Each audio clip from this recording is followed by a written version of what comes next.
Bonjour à tous, aujourd'hui je voudrais vous parler d'une astuce qui vous aidera, je l'espère, à trouver ce pourquoi vous êtes fait ou qu'est-ce qui vous passionne vraiment. Parfois on a l'impression que l'on sait très bien ce que l'on aime, ce que l'on veut. Et parfois non. Parfois on a l'impression que l'on sait qu'on ne vit pas ce qu'on voudrait vivre, mais on ne sait pas comment le concrétiser. Alors le premier exercice que je vais vous donner à faire, d'abord c'est de prendre un stylo, un papier et d'écrire 10 passions. 10 choses que vous aimez véritablement et que vous voudriez vous voir faire dans votre vie. Vous prenez ce papier et ce stylo, vous vous asseyez à votre table et tant que les 10 éléments ne sont pas écrits, vous ne les levez pas.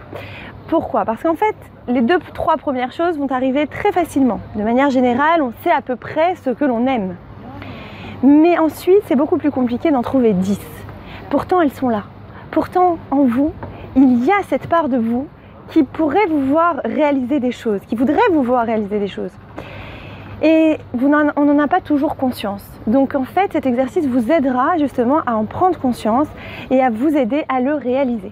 Donc première étape, écrire ces 10 choses, ces 10 passions que vous aimez véritablement et que vous aimeriez vous voir faire dans votre vie. Une fois que vous les avez écrites, vous faites un ordre de priorité.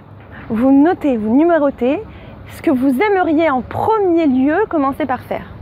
Alors, une fois que vous avez en fait écrit cette liste de 10 éléments, de 10 passions, vous allez prendre les trois premiers, c'est-à-dire les 3 premières passions que vous avez décidées, que vous avez choisies en priorité.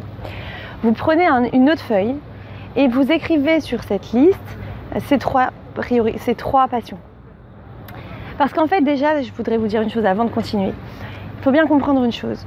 Quand vous écrivez sur papier, ça clarifie les idées dans votre esprit.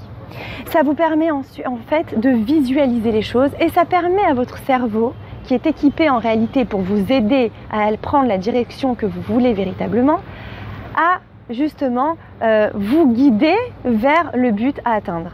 Si vous-même vous n'avez pas défini de but, eh bien ça ne peut pas fonctionner. Donc là, vous allez vous-même vous aider. Donc là, vous prenez votre deuxième feuille, vous notez vos 3 passions et vous écrivez, en fait, vous faites 2 colonnes. La première colonne, vous allez l'intituler les moyens que je dois mettre à disposition pour réaliser cette passion, pour réaliser cette idée. La troisième colonne, vous écrivez le temps que vous pensez nécessaire à la réalisation de cette passion. Pour ces 2 colonnes, vous faites un temps, vous évaluez de 0 à 6 mois de quoi ai-je besoin pour mettre cette passion en application et de 6 mois à 12 mois, de quoi ai-je besoin là aussi. Ensuite, vous allez vous apercevoir en réalité que ce que vous imaginez comme quelque chose d'énorme dans votre esprit, finalement, sur papier, clarifié, finalement ça devient concret et ça devient possible. Et c'est ce qui vous ouvre la porte justement du possible. Et c'est ça justement le but. C'est ce qui parfois nous met des freins. Avant d'avancer, on se réfléchit. Là, ça vous permet de voir les choses sous un autre angle. Maintenant, prenons un exemple. J'ai une passion et je rêve d'écrire mon livre. Alors, ça reste dans ma tête et je n'arrive pas encore à le concrétiser. J'écris dans ma liste de passions que je veux écrire un livre et c'est ma priorité. Donc je vais d'abord voir de combien de temps je dispose, de combien de moyens financiers je vais avoir besoin. Et ensuite, je vais évaluer le temps dont j'aurai besoin et je vais même me fixer un temps et fixer un moment pour écrire ce livre.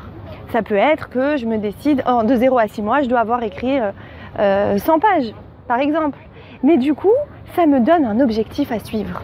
Ça me permet de savoir où je vais, vers où je vais. Et ça me donne aussi, je peux ensuite entreprendre même le plan du livre. Et j'ai une direction maintenant, je peux commencer à avancer. Voilà, c'était l'astuce du jour. Comme d'habitude, si elle vous a plu et si vous pensez qu'elle peut aider surtout, je vous invite à liker, partager et à visiter mon blog.